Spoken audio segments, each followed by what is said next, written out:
L'info écho avec Capital. On commence avec le chiffre du jour, 627 €. C'est le montant moyen que versera le fisc ce mardi 15 janvier à certains foyers français. Ceux qui bénéficient de crédits et de réductions d'impôts dits récurrents suite à l'emploi d'un salarié à domicile, d'un investissement locatif ou des donations par exemple. Cette avancée correspond à 60% du montant total des réductions d'impôts déclarées en 2018 au titre des dépenses 2017. Les 40% restants, quant à eux, arriveront en septembre. Cette mesure a été imaginée pour compenser le fait que le taux de prélèvement à la source ne tienne pas compte de ces ristournes. Sans cette avance, les 9 millions de foyers concernés auraient dû débourser trop d'impôts sur les 8 premiers mois de l'année. Retrouvez plus de détails sur capital.fr. Le coup de gueule est poussé contre Amazon. Un journaliste de M6 a révélé que 300 000 objets neufs en 3 mois ont été détruits dans l'un de ses entrepôts français. Au niveau national, le chiffre grimperait même à 3,2 millions, à en croire les estimations des élus CGT rapportées par Le Monde. En effet, Amazon stocke beaucoup de produits de ses partenaires pour garantir une livraison rapide à ses clients. Mais pour les invendus, Amazon ne propose que leur destruction ou leur stockage en attendant leur rapatriement.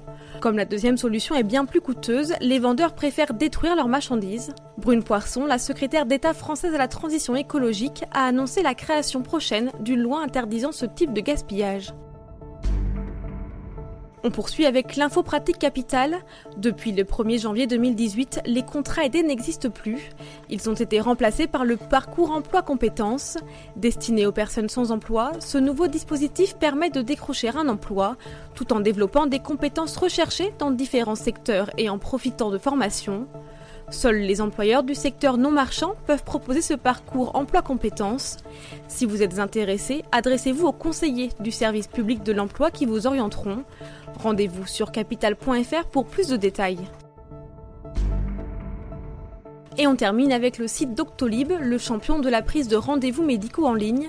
Ce dimanche, la plateforme a annoncé qu'elle commençait à déployer chez les praticiens son outil de téléconsultation en ligne. Concrètement, ce nouveau service est uniquement disponible sur les smartphones et remplace un rendez-vous traditionnel au cabinet.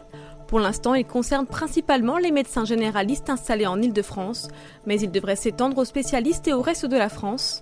Pour rappel, la téléconsultation est remboursée au même titre qu'une consultation classique. Seuls les patients déjà suivis par un médecin traitant peuvent y prétendre. C'était l'info écho avec Capital.